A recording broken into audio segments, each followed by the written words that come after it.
الحمد لله رب العالمين والعاقبة للمتقين والصلاة والسلام على سيد الأنبياء والمرسلين وعلى آله وأصحابه وأزواجه وذرياته وأهل بيته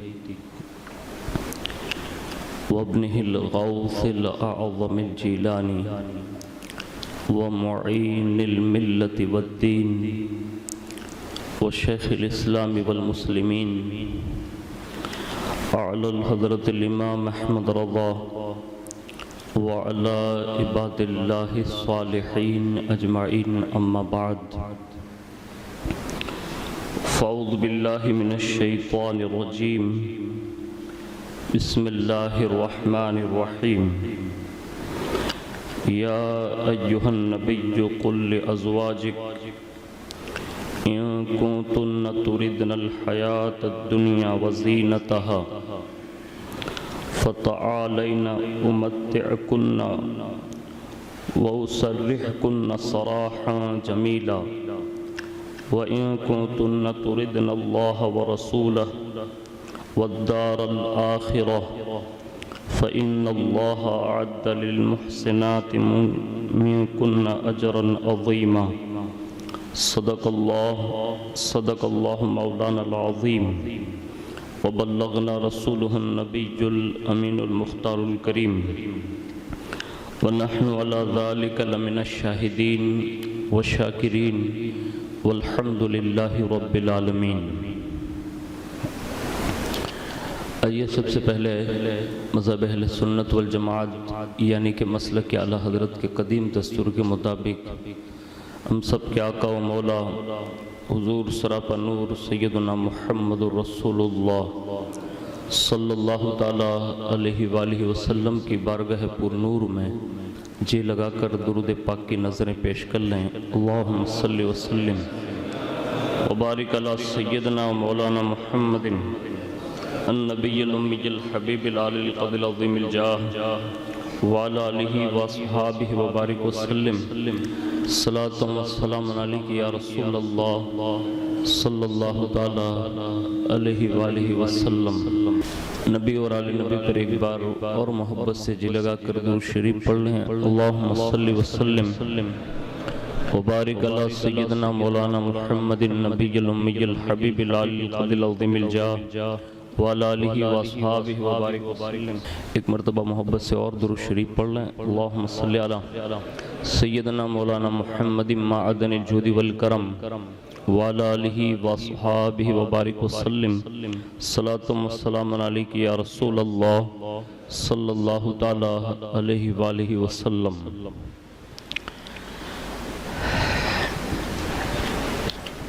آج کا یہ عظیم الشان دین جیسے ہم اور آپ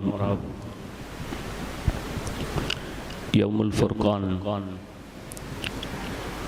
یعنی جنگ بدر کا دین کہتے ہیں، ساتھ ہی ساتھ حضرت سیدہ ماں عائشہ صدیقہ رضی اللہ تبارک و تعالی عنہا کا یوم وصال بھی ہے، اور ماہ رمضان المبارک کا یہ دوسرا عشرہ اختتام پذیر ہونے جا رہا ہے، اور ماہ رمضان شریف کی پربہار ساعتوں میں ہم اور آپ اللہ کے گھر میں یہ لمحات گزار رہے ہیں۔ اللہ رب العزت کا بے پناہ احسان عظیم ہے کہ اس رب قدیر نے ہمیں اور آپ کو سب کو نئی سانسیں لینے کی جو ہے سعادت نصیب فرمائی۔ اس وقت پوری دنیا جن حالات سے دو چار ہیں ہم اور آپ سب اچھی طرح جانتے ہیں کہ آکسیجن کی کمی کی بنیاد پر پوری دنیا میں لوگ جو ہے ایک کے بعد دیگرے مر رہے ہیں، اور لاشیں اتنی حد تک مطلب سوشل میڈیا پر دکھائی جا رہی ہے کہ جس سے یہ اندازہ ہوتا ہے کہ اللہ ہم سب پر خیر فرمائے۔ ایسی پوزیشن سچویشن ہے، قریب قریب کے کئی لوگ جو جس کو میں جانتا تھا، مطلب میں اپنے نام سے ان کو جانتا تھا، وہ یکے بعد دیگرے رخصت ہو رہے ہیں۔ دعا کریں اللہ تعالیٰ ہم سب کو نئی زندگیاں نصیب فرمائیں اور اس کا شکر ادا کرنے اور صبر کی توفیق عطا فرمائیں۔ دوسرا یہ ہے کہ یہ وبائیں یا ایسے کوئی معاملات پیش آئیں تو میں نے بہت پہلے کسی کتاب میں پڑھا تھا، کوئی کتاب میں یہ بات لکھی ہوئی ہے کہ جب اللہ کا غضب اور جلال اور جب کوئی ایسی وبا نازل ہو جائیں تو یا تو آزمائش ہوتی ہے، امتحان ہوتا ہے، دو طرح کے معاملات ہوتے ہیں، یا عذاب ہوتا ہے۔ تو اس وقت میں نے یہ روایت بہت پہلے پڑھی تھی، آپ سے بھی عرض کرتا ہوں اللہ کرے اگر سمجھ میں آ جائے نا تو یہ آج ہی کرنا، مطلب جاتے جاتے یہ اپنے گھر پہ بھی کرنا چاہیے۔ جب اللہ ناراض ہو جاتا ہے نا تو پھر ایسے حالات بنتے ہیں۔ اب اس کو راضی کرنے کے لیے کیا کرنا چاہیے؟ تو اس حدیث شریف میں یہ لکھا ہے کہ جب اللہ اپنی شان جو اس کا جلال اور جو اس کی ہیبت جو ہے، اس کا قہر اور جبر ہے، جو اس کی شان ہے، جب وہ جلال میں آتا ہے تو عرش جو ہے نا ویسے ہلتا ہے، کانپنے لگتا ہے۔ یہ اس کی مطلب علامت بتائی گئی ہے۔ اور عرش جب کانپتا ہے نا تو عرش کے جو فرشتے جو ہوتے ہیں نا اٹھانے والے، جو عرش پکڑ کر کھڑے ہیں، وہ جب یہ دیکھتے ہیں کہ اس کی جلالت کی وجہ سے عرش کانپ گیا تو وہ فرشتے یک زبان ہو کر کہتے ہیں قل هو اللہ احد۔ یہ پڑھتے ہیں وہ، یعنی سورہ اخلاص کی پہلی آیت پڑھتے ہیں۔ اس لیے بندوں کو بھی یہ چاہیے کہ جب ایسے حالات بنے تو کم از کم ایک تسبیح ضرور پڑھ لینی چاہیے۔ یعنی اگر آپ کو دل کرے تو آپ یہ ضرور کریں۔ آپ یہ سمجھ رہے ہیں، ہم اور آپ یہ سمجھ رہے ہیں کہ بھئی یہ تو ان لوگوں کے کرتوت ہیں تو سب جا رہے ہیں۔ نہیں، ہو سکتا ہے کہ ہمارے گناہوں کی وجہ سے یہ سزائیں ان کو مل رہی ہو، تو ایسا ممکن ہے۔ تو یہ ہرگز نہ سوچے کہ آپ بچ گئے تو آپ ہی نیکوکار نکلے، نہیں۔ اس لیے یہ تسبیح ضرور پڑھیں۔ دوسرا، جب کوئی حضور کو اذیت دیتا ہے اور حضور اپنی شان جب جلال میں آتے ہیں تب حضور کو راضی کرنے کے لیے صحابہ کا یہ طریقہ رہا ہے کہ حضور کو جب غصے میں دیکھتے، جلال میں دیکھتے اور حضور کے چہرے کی رنگت تبدیل ہو جاتی تھی، یعنی سرخ بمائل، اور کبھی کبھی یہ چادر جو ہوتی ہے نا وہ گھسٹنے لگتی، مطلب اس شان سے حضور تشریف لاتے تھے، صحابہ پہچان لیتے تھے کہ حضور جلال میں ہیں۔ تو اس وقت سیدنا فاروق اعظم رضی اللہ تعالیٰ عنہ سمیت جو صحابہ مزاج سناش تھے، ان کی عادت تھی کہ وہ گھٹنے جو ہے نا ویسے ٹیک دیتے تھے، یعنی جس کو اپنی بھاشا میں بولتا گوٹھن بھر بیہی جاؤ، تو وہ گھٹنا ٹیک دیتے اور پھر ایسے ہاتھ جوڑتے اور ہاتھ جوڑ کے یوں کہتے رضیت باللہ ربا وبالاسلام دینا وبمحمد نبیا وبالقرآن اماما، یعنی یا رسول اللہ میں اللہ کے رب ہونے پر، اسلام کے دین ہونے پر اور آپ کے نبی ہونے پر اور قرآن کے امام ہونے پر راضی ہوں۔ یعنی یہ کہہ کر حضور کے جلال کو جو ہے وہ کم کرتے، پھر حضور مسکراتے، اور جب وہ مسکرانے لگے نا تو پھر امام فرماتے ہیں جس کی تسکین سے روتے ہوئے ہنس پڑے، جس کی تسکین سے روتے ہوئے ہنس پڑے، اس تبسم کی عادت کو لاکھوں سلام۔ تو یہ چند باتیں میں نے آپ کو اس لیے بتا دی کہ ہو سکتا ہے ہم سب میں سے سب کے کام آ جائیں، حالات بڑے نازک ہیں۔ میں اپنی گفتگو کا آغاز آج کی اس نشست میں حضرت سیدہ عائشہ صدیقہ رضی اللہ تبارک و تعالیٰ عنہ کے ان اشعار کے ساتھ کرنے کی سعادت حاصل کرتا ہوں جس میں حضرت عائشہ صدیقہ رضی اللہ تبارک و تعالیٰ عنہ رسول اللہ صلی اللہ علیہ وسلم کا حسن و جمال دیکھتی ہیں تو حسن و جمال کو پھر وہ یوں بیان کرتی ہے فَلَوْ سَمِعُوا فِي مِصْرٍ أَوْصَافَ خَدِّهِ لما بدلوا فی صوم یوسف من نقدی لواحی زلیخا لو رأینا جبینہ لأثرنا بالقطع القلوب علی الایدی۔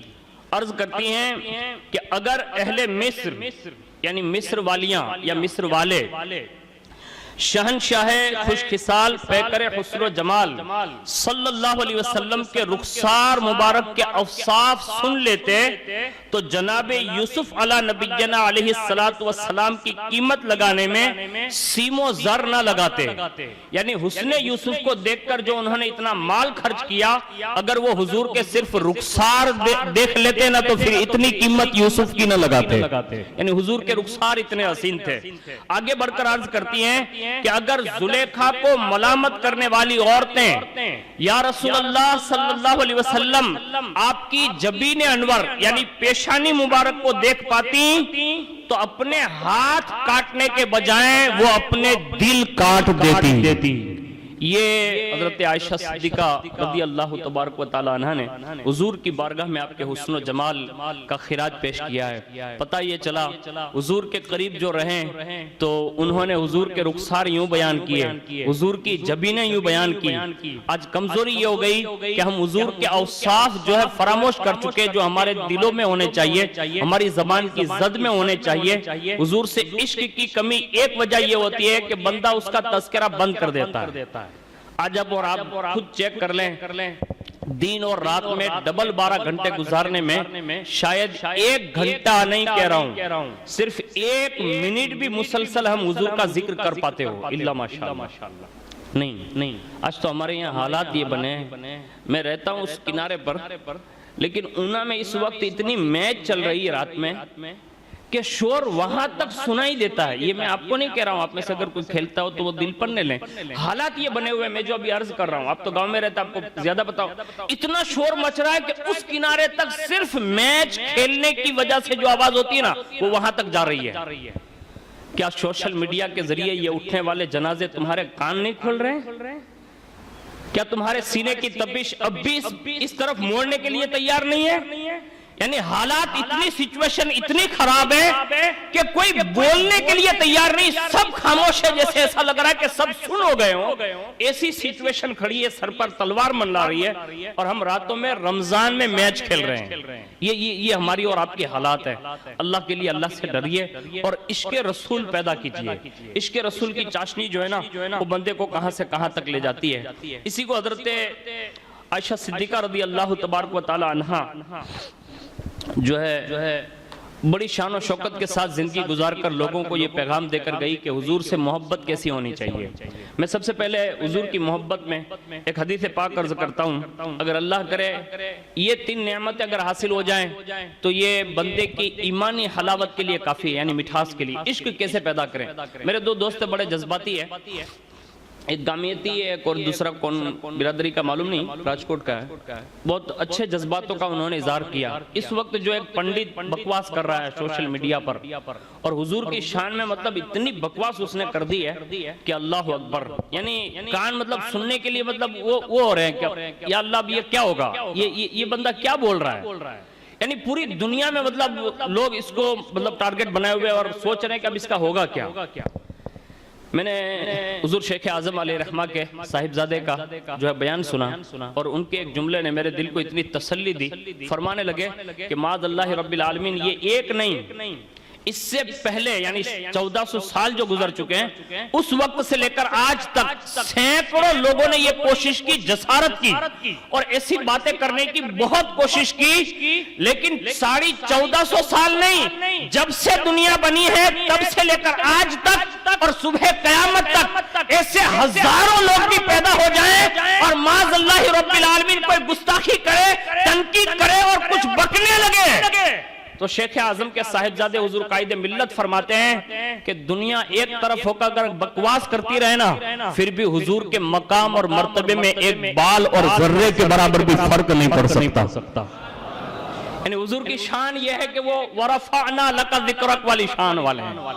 اللہ نے خود ہی کہا ہے محبوب تیرا ذکر ہم نے بلند کر دیا. حضور تو اتنے بلند ہے کہ ان کی بلندی کا کوئی تصور نہیں ہے، لیکن حضور کا ذکر اتنا بلند ہے کہ ہمارے یہاں تو بچہ پیدا ہوتا ہے نا تو ہم اذان دے کر حضور کا ذکر سناتے ہیں. ہمارا مردہ مر بھی جاتا ہے نا تو قبر میں اتر جاتا ہے پھر بھی مؤذن اذان دیتا ہے. میں نے کہا اب تو مر گیا ہے اب کیا کر رہے ہو؟ کہا وہ اندر بھی اگر کسی کا ذکر سننا پسند کرے گا تو مصطفیٰ جان رحمت کا ذکر پسند کرے گا.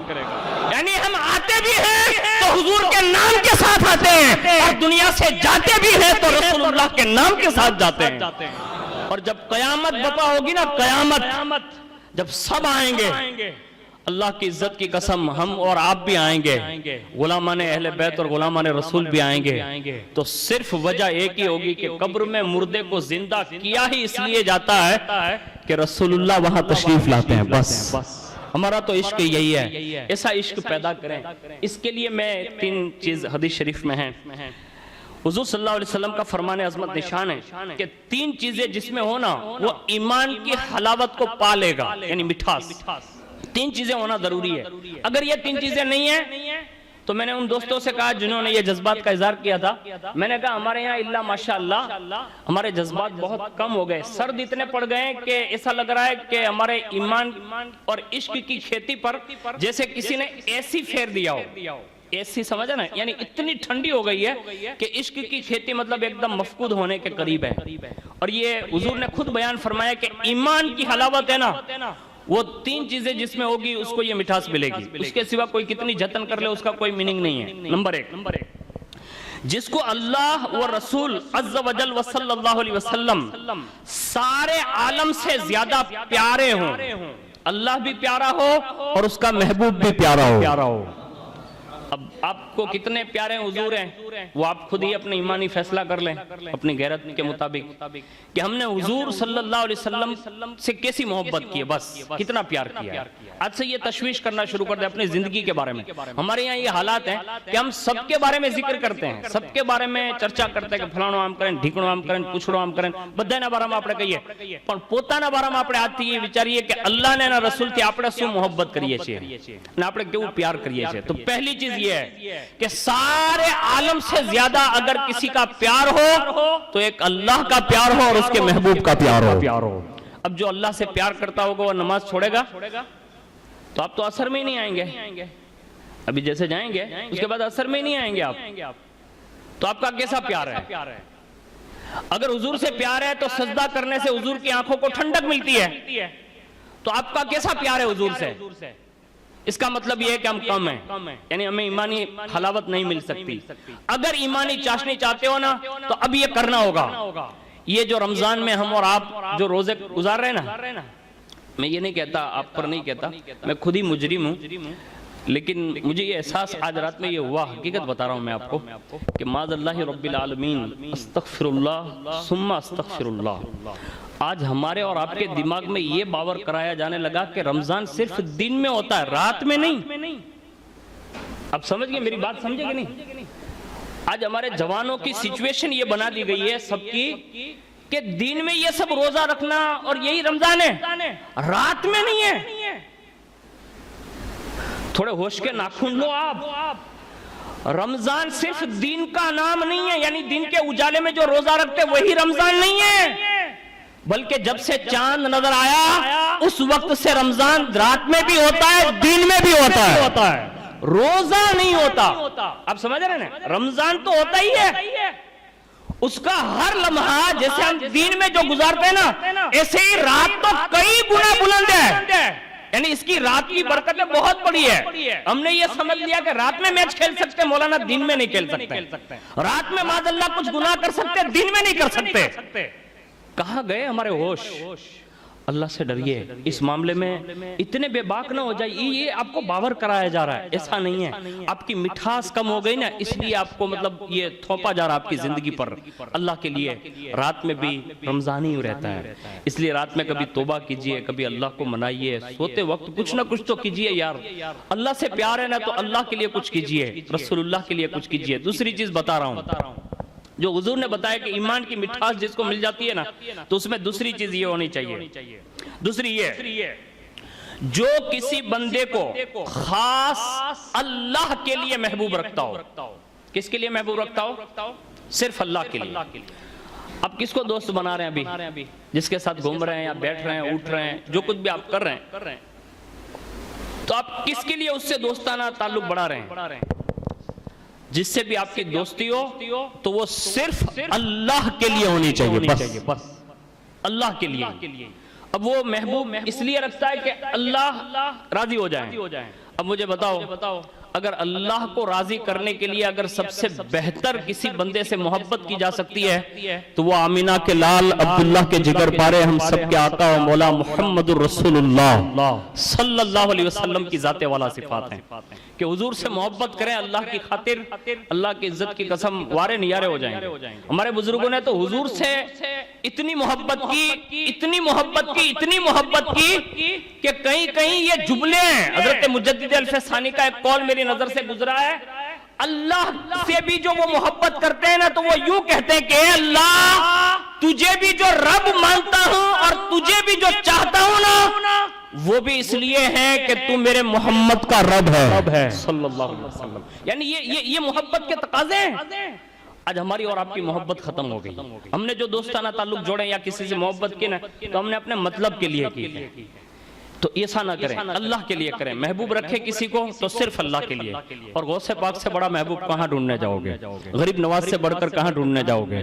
یہ ان لوگوں کو محبوب رکھنے کی ضرورت ہے، اللہ کے لیے ان سے محبت کرے، پیار کرے اور ان کی زندگی پر عمل کریں۔ تیسری چیز، اللہ کے پیارے حبیب صلی اللہ علیہ وسلم نے فرمایا جو کفر میں لوٹنے کو یعنی کفر کرنا ایسا ہی برا جانتا ہو جیسا اپنے آپ کو آگ میں ڈالے جانے کو برا جانتا ہو۔ یعنی حالات اسے بن رہے ہیں، ابھی ہمارے یہاں بھی بہت ہی مطلب اندر بہت کوترا جا رہا ہے، آپ کو پتہ بھی نہیں ہے۔ ابھی کچھ کفر کے دلدل میں ہماری بچیوں کو جو ہے نا بڑی تیزی سے کھینچا جا رہا ہے، آپ سمجھ رہے ہیں؟ ہندو لڑکے جو ہے نا کافر مشرک وہ ایسے جال بچھا کے بیٹھے ہیں اور اندر گراؤنڈ انہوں نے ایک ایریا بنایا ہے۔ حد تو یہ ہو گئی کہ ہمارے یہاں کی شادی شدہ لڑکیاں بھی غیروں کے ساتھ بھاگنے کے پلاننگ بنا چکی ہیں، اور یہ اونا کی بات میں کر رہا ہوں۔ اللہ نہ کرے اگر اس کے ساتھ چلی گئی تو وہ آخر جا کے کیا کرے گی، دین ہی بدلے گی۔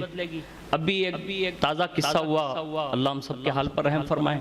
اس لیے کوشش یہ کریں کہ اسلام پر ہے نا تھوڑا مضبوطی سے قائم ہو جائیں، اور اتنے مضبوط ہو جائیں۔ اس کے لیے میں نے آپ کو بتایا کہ حضور سے محبت کریں، اللہ سے محبت کریں، اور حضور نے بھی یہی بتایا۔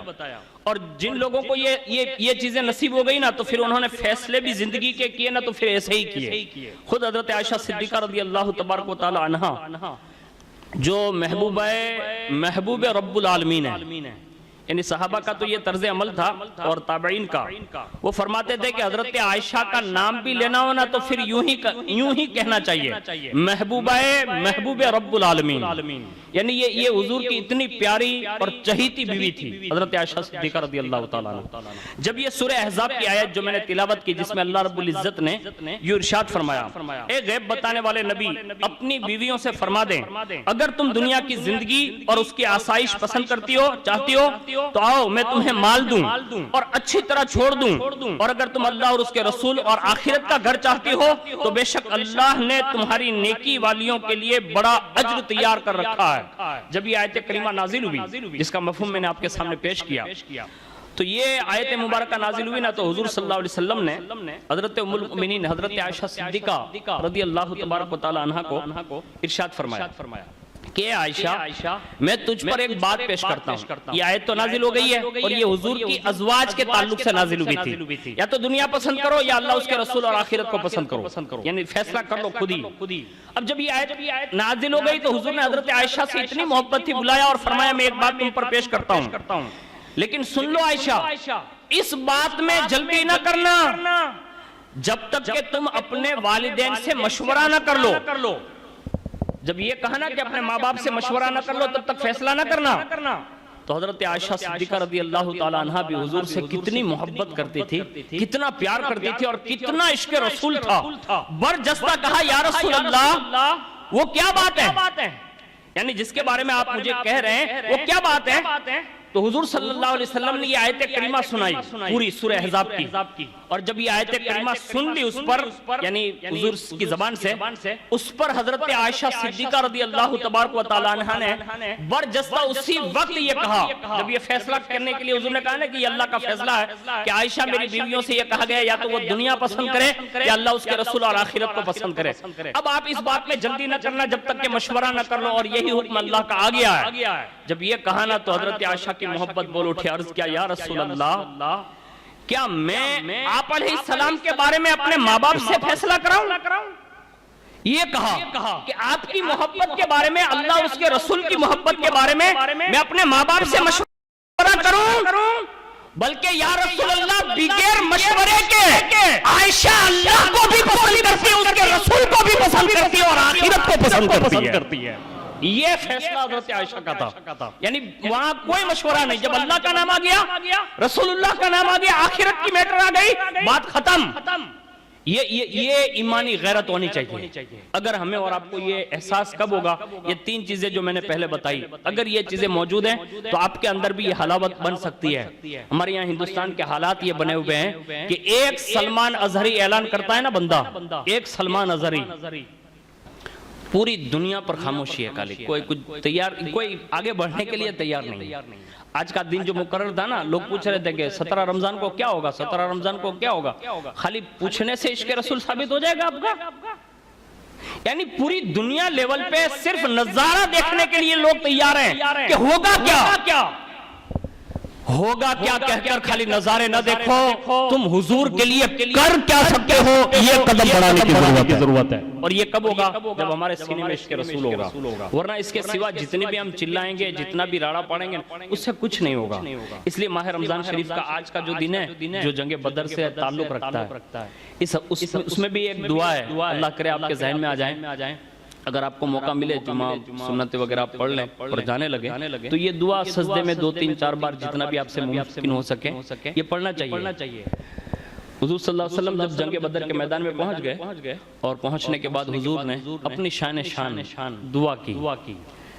جب دعا کرنے لگے تو سجدے میں تھے، دعا کے اینڈ وقت میں تو حضرت صدیق اکبر رضی اللہ تعالیٰ عنہ بالکل قریب تھے۔ انہوں نے اپنے کانوں سے سنا نا تو حضور ایک دعا کر رہے تھے، یا حی یا قیوم برحمتک استغیث، یا حی یا قیوم برحمتک استغیث، یا حی یا قیوم برحمتک استغیث۔ جب حضور اس دعا کو تکرار کے ساتھ کرنے لگے نا تو حضرت صدیق اکبر سے رہا نہیں گیا اور حضور کے مبارک قدم ناز پر اسے ہاتھ رکھ کے عرض کیا، حضور سجدے سے سر اٹھا لیں، اللہ فتح ہی عطا فرمائے گا۔ یعنی آپ کا صرف اتنا کہہ دینا یہ کافی ہے، حضور اب سر اٹھا لیں، اللہ فتح دے گا، حضور سر اٹھا لیں۔ حضور نے سر اٹھایا اور جیسے حضور سجدے سے سر اٹھاتے نا تو جبریل پیغام فتح یابی کا اعلان لے کر آتے ہیں کہ محبوب آپ گھبرائیں نہیں، یہ صرف 313 نہیں ہوں گے، اللہ کی طرف سے مقدس فرشتوں کی فوجیں بھی ساتھ میں شریک ہو جائے گی۔ یہ ہمارا دین ہے، یہ ہمارا دین ہے۔ لیکن ہمارے یہاں تو حال یہ ہے کہ بسم اللہ کی فضیلت سننے کے بعد لوگ یہ کہتے ہیں کہ مولانا محمد کہ بسم اللہ اپنے پڑی ندی میں ٹھیکڑوں ماری تو ندی میں رستو تھی جائے، وہ صحیح ہے؟ تو امام صاحب کہنے گا ہاں صحیح ہے، تو وہ پہلے یہی سامنے کہہ دے گا کہ برکتی سر پہلا تمہیں ٹھیکڑوں مارو نے تم جو ہی لو۔ یعنی ہم دیکھنے کے لیے تیار ہے، تجربہ کرنا کسی کو نہیں ہے کہ بسم اللہ شریف کی یہ فضیلت سننے کے بعد ہم یہ دیکھنے کے لیے کھڑے رہ سکتے ہیں کہ برکاتی ڈوبتا ہے کہ تیرتا ہے۔ نظارہ کرنے والی قومیں جو ہے نا وہ کبھی کارگر نہیں ہوتی، وہ پھر شیر خدا کی شکل میں بن کر میدان میں پہلے اتر جاتے ہیں۔ یہ جذبات ہونے چاہیے ہمارے اور آپ کے سب کے، لیکن یہ جذبات کے لیے میں نے 3 نسخے آپ کے سامنے پیش کیے۔ اللہ کرے اللہ ہم سب کو یہ نسخوں پر عمل کی توفیق عطا فرمائیں۔